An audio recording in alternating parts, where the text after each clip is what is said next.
వైజయంతి అక్కడ dining table దగ్గర కూర్చున్న వాళ్ళందరినీ బ్రతిమిలాడుతూ నాకు ఆకలిగా ఉంది, మీ అందరికీ తెలుసు కదా నేను ఆకలికి ఆగలేనని, కాస్త అన్నం పెట్టండి, ఆ మూలకి కూర్చొనైనా తింటాను అని చాలా దీనంగా అడుగుతూ ఉంటుంది. ఆ మాటలు వైజయంతి మాట్లాడగానే జగదాత్రి కేదార్ ఇద్దరు కరిగిపోతారు.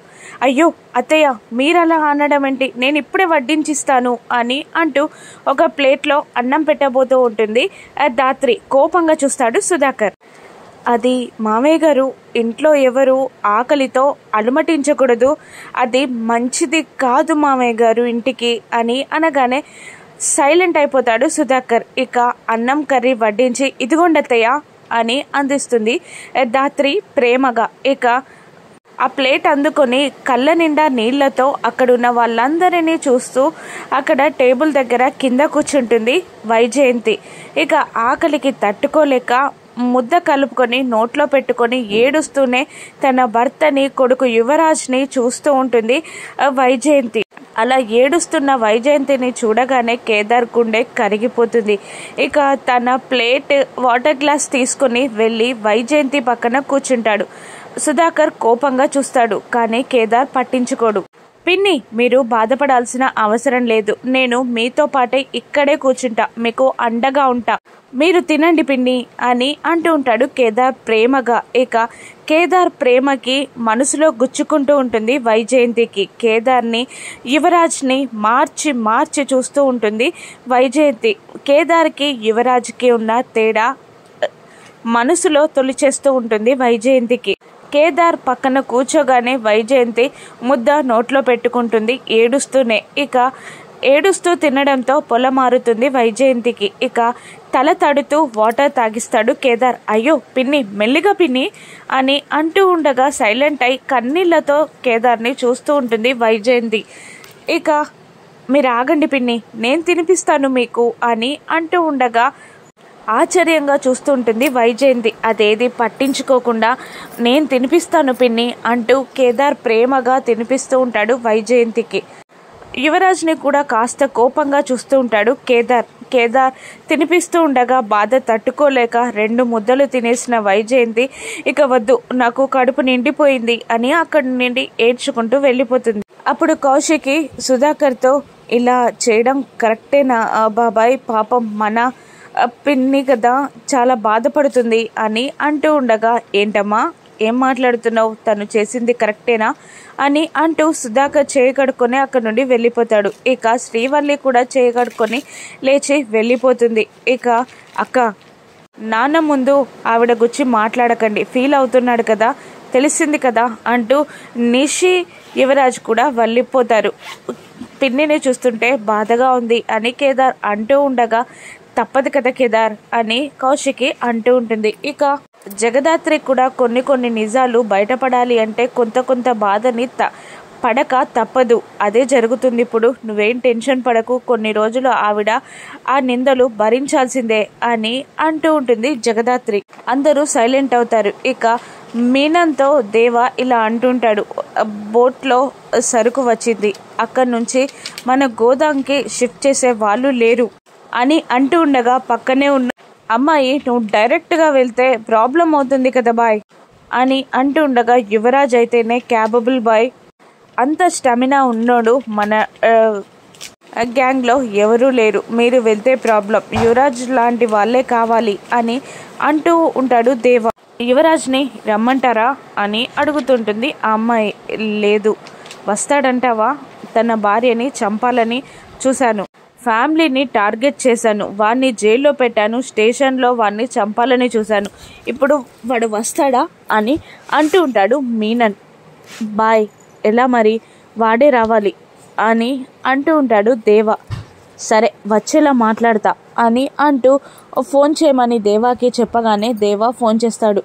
మీనన్ నుండి కాల్ వస్తుండగా యువరాజ్ ఇప్పుడు నాకెందుకు కాల్ చేస్తున్నాడు అని లిఫ్ట్ చేయకుండా పక్కన పెట్టేస్తాడు. మళ్ళీ మీనన్ కాల్ చేయగానే విసుగ్గా ఫోన్ లిఫ్ట్ చేస్తాడు యువరాజ్. ఏంటి, నా ఫోన్ లిఫ్ట్ చెయ్యాలా వద్దా అని ఇంతసేపు ఆలోచిస్తున్నావా అని అంటూ ఉంటాడు మీనన్. ఎలా లిఫ్ట్ చేస్తాననుకున్నారు బాయ్?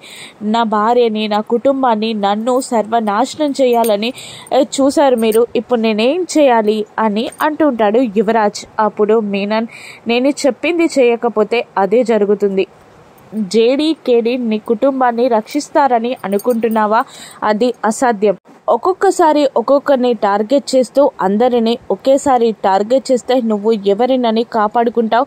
నువ్వు సమస్యలో పడిపోతావు నేను చెప్పింది చెయ్యకపోతే అని అంటూ ఉండగా, నాకు కాస్త టైం ఇవ్వు బాయ్, నేను ఇప్పుడు కరెక్ట్ పొజిషన్లో లేను. ఇప్పుడు నేను వస్తే నా చేతి నుండి బిజినెస్ కూడా జారిపోతుంది అని అంటూ ఉంటాడు యువరాజ్. నాకు అదంతా అని అంటూ ఉంటాడు మీనన్. ఇక అప్పుడే నిషి లోపలికి వచ్చి మీనన్ మాట్లాడుతున్నాడు అని తెలిసి యువరాజ్ చేతుల్లో నుండి ఫోన్ లాక్కొని బాయ్ నా భర్త వస్తాడు అని చెప్పేస్తుంది. వెరీ గుడ్ అమ్మా, నా తమ్ముడి భార్యగా కరెక్ట్ డిసిజన్ తీసుకున్నావు అని అంటూ కాల్ కట్ చేస్తాడు. మీనన్ దేవాతో యువరాజ్ వస్తున్నాడు అని చెప్పేస్తాడు. ఇక నిషితో గొడవ పడుతూ ఉంటాడు యువరాజ్. అలా ఎందుకు చెప్పావు? నేను పోతే ప్రాబ్లం అవుతుంది, నా ప్రాణానికే ప్రమాదం అని అంటూ ఉండగా, నువ్వు పోకపోతే నన్ను చంపేస్తాడు వాడు అంటూ ఉండగా, నేను చచ్చినా పర్లేదా అని అంటూ ఉంటాడు యువరాజ్.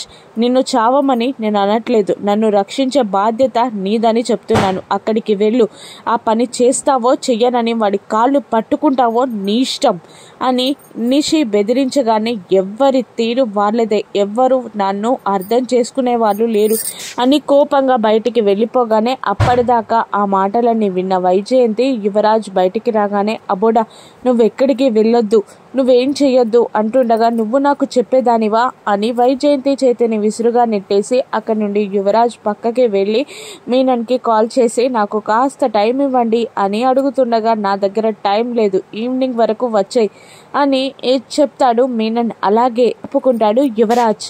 ఇక మరోవైపు భరద్వాజ్ రేఖని తీసుకొని సుధాకర్ ఇంటికి వస్తాడు. ఇక ఆటో దిగగానే ఆటో వాడు 300కి 600 అడుగుతుంటాడు. అదేంటి బాబు, కార్ ఎక్కేటప్పుడు ఆటో ఎక్కేటప్పుడు 300 చెప్పావు కదా అని భరద్వాజ్ అంటూ ఉండగా, మీకు రూట్ తెలియక అంతా తిప్పుకుంటూ వచ్చారు అని అంటూ ఉంటాడు డ్రైవర్. అప్పుడు నేను కాదు, నువ్వే షార్ట్ కట్ అని చెప్పి ఊరంతా తిప్పావు అని అంటుంటాడు భరద్వాజ్. ఏంటి ఉన్న వాళ్ళలాగానే ఉన్నారు, 300 ఇవ్వడం కష్టమా మీకు, ఇవ్వండి అంటూ ఉండగా, న్యాయంగానే ఇస్తాను, ఎందుకు ఇస్తాను అనగానే, ఇవ్వకపోతే అని అంటూ కాలర్ పట్టుకుంటాడు ఆ డ్రైవర్.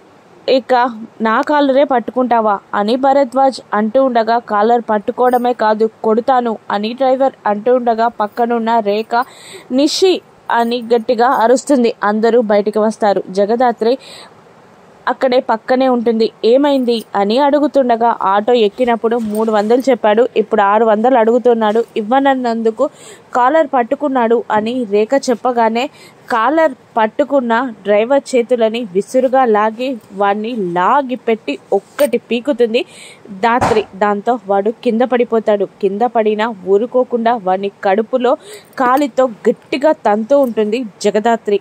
అలా ఫాట్ ఫాట్ ఫాట్ అంటూ ఆటో డ్రైవర్ని అక్కడున్న వాళ్ళందరి ముందే చితక బాధేస్తూ ఉంటుంది జగదాత్రి. వాడు ఆ దెబ్బలు తట్టుకోలేక, మేడం ప్లీజ్ వదలండి అని అరుస్తూ ఉంటాడు. ఏంటి, ఏం చేస్తున్నావు, న్యాయంగా వ్యాపారం చేయలేవా, అవినీతిగా ఇలా చేస్తే మా లాంటి వాళ్ళ దగ్గర దొరికిపోతావు, అప్పుడు నువ్వు సంపాదించింది హాస్పిటళ్లలోకే సరిపోదు అని దాత్రి అనగానే, సారీ మేడం అంటూ అక్కడి నుండి వెళ్ళిపోతాడు ఆటో డ్రైవర్. ఒక్క నిమిషం కోపంతో ఊగిపోయిన దాత్రి అసలు సిచ్యువేషన్ని అర్థం చేసుకొని మళ్ళీ స్మైల్ ఇస్తూ, మా నాన్నని ఏదైనా అంటే నాకు ఆవేశం పొంగుకొస్తుంది, అందుకే అలా బిహేవ్ చేశాను అని అంటూ ఉంటుంది జగదాత్రి. ఇక కౌశికి అవునా అన్నట్టు చూస్తుండగా, తండ్రిని అవమానిస్తే కూతురు రియాక్ట్ అవ్వడం తప్పు కాదులే అని కేదార్ అంటూ ఉంటాడు. ఇక నిషికి వైజయంతి నిన్నే అంటున్నారు అనగానే, మీరు నాకు చెప్పేవాళ్ళ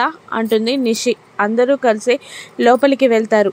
సుధాకర్ షేకండ్ ఇస్తూ, ఏంటిదైనా స్పెషలా, సతీ సమేతంగా వచ్చారు అంటుండగా, కార్తీక మాసం కదా, ఇద్దరు పిల్లలకి నోములు నోచి తోరణాలు ఇద్దామని అని అంటూ ఉంటాడు భరద్వాజ్. అవునా, సరే అలాగే అని సుధాకర్ అంటూ ఉంటాడు.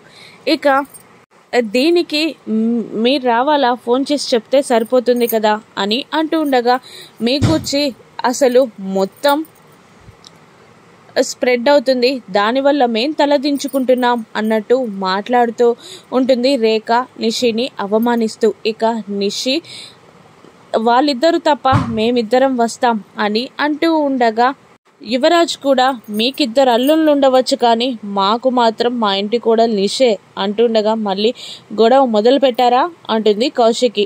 ఇక కొత్త బట్టలు ఇవ్వమన్నట్టు రేఖకి భరద్వాజ్ సైగ చేయడంతో ఫస్ట్ వైజయంతికి, కౌశికి, జగదాత్రికి కొత్త బట్టలు అందిస్తూ ఉంటుంది. తర్వాత నిషికి ఇవ్వకుండా వెళ్ళిపోబోతుండగా అదేంటమ్మా నావెక్కడ, నాకెందుకు ఇవ్వలేదు అంటూ ఉండగా బొట్టు పెట్టి మీరు మాత్రం రావద్దు అని అనేస్తుంది రేఖ. దాంతో నిషి మేం మాత్రం రావద్దా, మమ్మ మాత్రమే వద్దనడానికి కారణాలేంటి అని నిలదీస్తూ ఉంటుంది. ఇప్పుడు రేఖ సమాధానం ఏంటి? రేఖ మంచిగా మారిపోయిందా? జగదాత్రిని ప్రేమగా చూసుకుంటుందా?